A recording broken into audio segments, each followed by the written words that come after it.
The following video is rated R for language, so if you have a problem with profanity, please click the X on the tab of your browser and move on. Coming to paperback and e-readers in 2021, John Haynes, Taking Care of Business. The man who rules the world breaks on a brand new partner to help him take care of business in this action-packed all-new John Haynes series adventure. Get John Haynes, Taking Care of Business in 2021 at online booksellers everywhere. Recently, former President Barack Obama said that white resistance and resentment stopped him from pushing for reparations for foundational black Americans. Now, when I take a critical examination of this whole statement, I find it to be complete and utter bullshit. And the reason why I find it to be complete and utter bullshit is because your Barack Obama, over the course of the 8 years of his presidency, did absolutely nothing for black Americans, and that had nothing to do with white resistance or resentment. It had to do with his own resentment of black Americans. Because if we look over the course of his 8 years of being president of these United States and running the executive branch of the United States, your Barack Obama expressed nothing but contempt for the black community and all of those black voters out there that put him in the White House. And your Barack Obama expressed his contempt by talking down to all of these black Americans every time they tried to ask for some sort of tangible in exchange for the votes they gave your Barack Obama. Because every time black people came out here to ask Barack Obama to give them some sort of policy or even try to get them justice for the black men who were murdered out here, like your Alton Sterlings, Philando Castiles, and your Eric Garners, your Barack Obama just sat down and talked down to the black community with a paternalistic viewpoint and treated black people like children. Moreover, your Barack Obama went out here when Trayvon Martin was murdered and told the people that Trayvon Martin could have been his son, but would he have left his son not getting justice the way he and his cowardly attorney general did when they decided not to pursue any federal civil rights charges against George Zimmerman? That's a critical question I would love to ask your Barack Obama, because I know how full of shit he actually is. And for him to sit there and say, oh, there's white resistance and resentment that stopped him from pushing for reparations, I know how full of shit he actually is, because I know the real reason why he didn't push for any sort of reparations and had no interest in it is because of his contempt for black Americans. And that contempt for black Americans comes from his deep-seated mommy and daddy issues, because he was raised in a household with a white female, and he was probably taught negative things about black people because his Kenyan father left his white mother. That was the main reason why he expressed so much contempt for black Americans all throughout the 8 years of his presidency. And he wants us to believe the lie that he wants to push, that it was the politics of white resistance and resentment and the talk of welfare queens and the undeserving poor and the backlash against affirmative action. That's all a bunch of bullshit, because the person who had the most resentment for black people was your Barack Obama, and the talk of welfare queens was probably something that went on in his household with his white mommy, who taught him that he was an honorary white man, and as an honorary white man, he didn't have to do anything for these black Americans because he was better than these black Americans. So he wasn't really about reparations from day one, because if he were about reparations, he would have done something during the 8 years of his presidency. He wouldn't have sat here and talked about all of these other things for these other groups he was able to get tangibles for. I mean, your Barack Obama had no problem getting tangibles for Hispanics like DACA and getting illegal immigrants tangible resources. He had no problem getting that. He had no problem getting the alphabet community tangible resources, and he had no problem getting white women tangibles. But when it comes down to foundational black Americans, the group that voted for him 98% in 2008 and 93% in 2012, your Barack Obama had nothing but excuses for black Americans. And that's why I say your Barack Obama is full of shit, because he could have easily made this part of his Hope and Change platform way back in 2008, but that probably wouldn't have gotten him many votes from those white white moderates, or many of these other whites on the left. Because many of those people, they would say, oh, reparations for black Americans is a non-starter, just like your Barack Obama wants us to think. But the whole thing is, the reason why it's a non-starter is because your Barack Obama never really wanted to put it on the table in the first place. Because, again, your Barack Obama is an honorary white man. He's black on the outside, but the culture he was taught was white on the inside. And from his perspective, he did not see reparations as something important. In fact, it wasn't even a priority for him, because he was all about pushing his Hope and Change agenda way back in 2008, and he wasn't even thinking about black people outside of using them for their votes. And after he got our votes, he wanted to just take us for granted, and that's exactly what he did over the 4 years of his presidency, and that's what he did with the second term of his presidency. But most black Americans, they don't understand that your Barack Obama expresses nothing but contempt for black Americans. Some of them are so spellbound that they believe that this man is a god because some white people elevated him to a high social status. And it's the only reason why he was, again, elected president was because those white people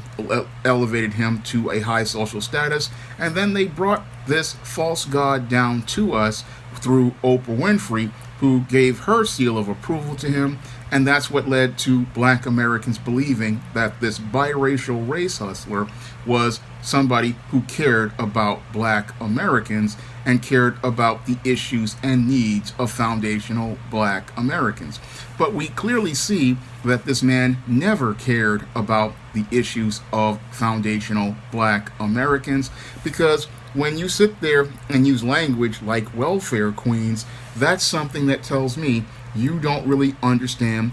what the issues are as related to foundational black Americans. Because most foundational black Americans, we would be working if it wasn't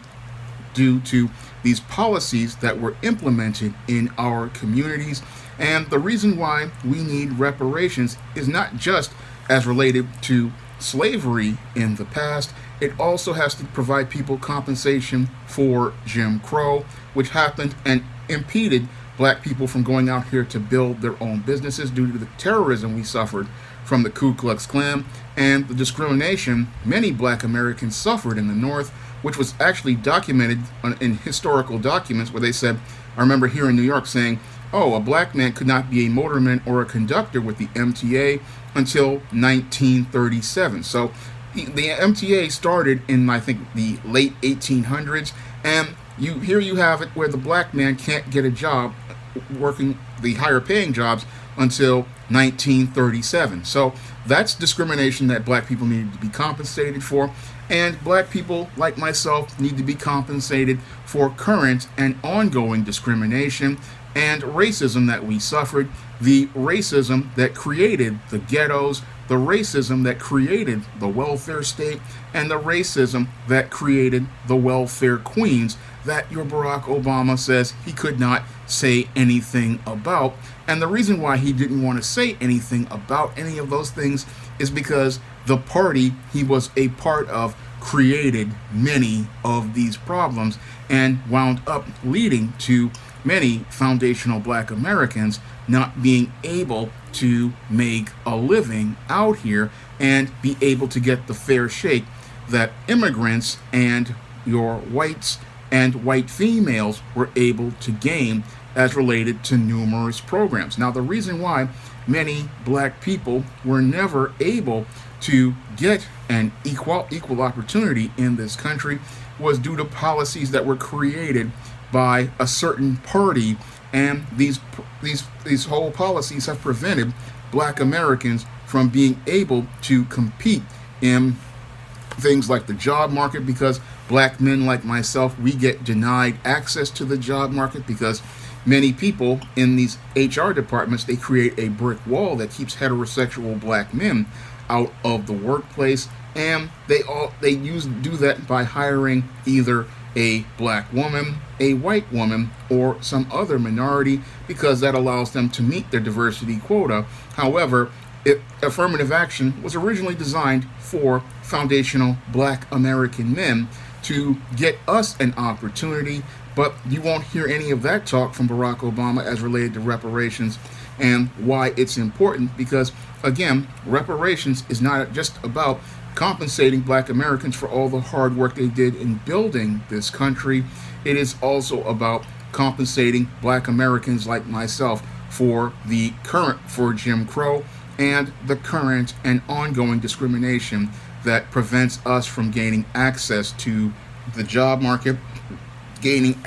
access to loans for businesses, and even access to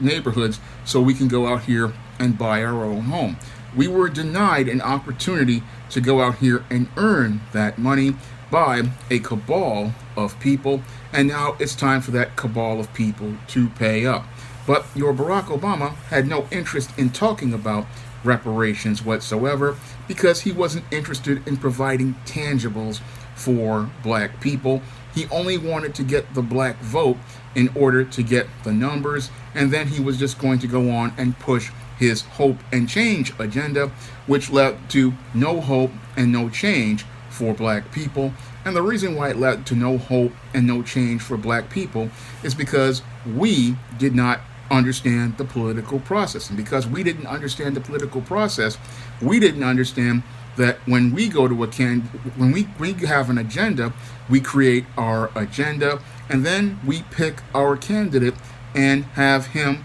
go out here and, after we vote for him, push our agenda. Now, your Hispanics, they went out here and they had their agenda, and they got tangibles from Barack Obama. The alphabet community got their tangibles from Barack Obama, and white females got their tangibles from Barack Obama. But sadly, the group that went out here and voted 97% or 98% in 2008 and 93% in 2012, because many became disillusioned, they got nothing from Barack Obama but lectures and speeches and talked down to, and he thought, oh, this is perfectly fine. But this contempt he threw at black people, this was just one of the reasons why so many black people became disillusioned in 2016 and went out here and voted for they didn't vote for Donald Trump, but they just stayed home and allowed Donald Trump to become the next president of the United States. So this is what happened with Barack Obama, but he wants us to believe, oh, he was so serious about getting black people reparations, and that is just an out and out lie.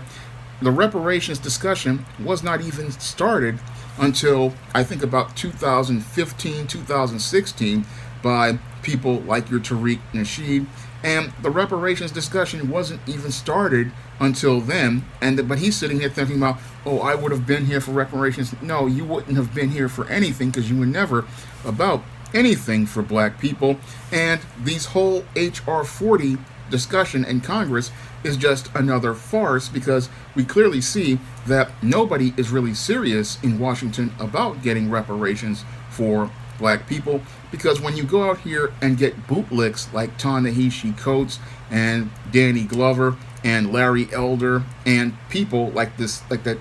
buck dance and step and fetch it, shoe shine and minstrel Herschel Walker to say, oh, black people don't need reparations, It shows me how much of a complete farce it is, and your Barack Obama is now adding to the farce by coming out with this extremely bullshit, disingenuous statement saying, oh, I would have done something. No, you would not have done anything because you are bought and paid for by these white supremacists, and all you want to do is try to pacify people with an empty symbolic gesture as related to saying, oh, I would have done something, but you really were never going to do anything, and the crap coming out of your mouth is more disingenuous than the crap coming out of your backside. And again, just shows me how full of crap your Barack Obama is, because he really wants to sit there and think people are going to believe he really would have done something about the reparations. I mean, we all know he was never about reparations because he was never about black people, and he never really cared about black people. He only wanted to use his blackness to go out here and be able to sell himself to the black masses, but all the time he was all about getting the approval of his white slave masters, and that's typical of your biracial race hustler. They play black on the outside when it's convenient, but they really want the white validation and the white approval, and that's really what they want. But then they want us to believe, oh, he's really about reparations, but no, he was never about reparations, and he doesn't even understand the whole topic and subject of it. And for him to say there was white resistance and white resentment, that's a complete lie, because we know that he was resistant to helping black people ever since he got into office in 2009, and he's been expressing nothing but contempt for black people ever since 2009, because if he really wanted to do something for black people, again, he would have instructed his attorney general, that coward Eric Holder, to have filed those federal civil rights charges against George Zimmerman, and he would have been able to get that done. But this beta male coward, he didn't want to go do that because he was afraid of these white people. But these white people are not the issue. These white people, it wasn't the white people, it was the black man who had the power, and he was too afraid to wield that power and give black people the tangibles that they want. And again, he didn't want to give us tangibles because he was never about supporting a black agenda. Now, this video is not going to get monetized because of YouTube's policies, so if you could donate to the Cash App or to the PayPal or the Patreon, it would be greatly appreciated. Or if you could head over to Amazon.com and pick up one of my books in the ISIS series, the E-Steam series, the John Haynes series, or one of my men's issues, books like The Man Crisis, it would be greatly appreciated. That's all I have to say for this video. You can comment, rate, and subscribe.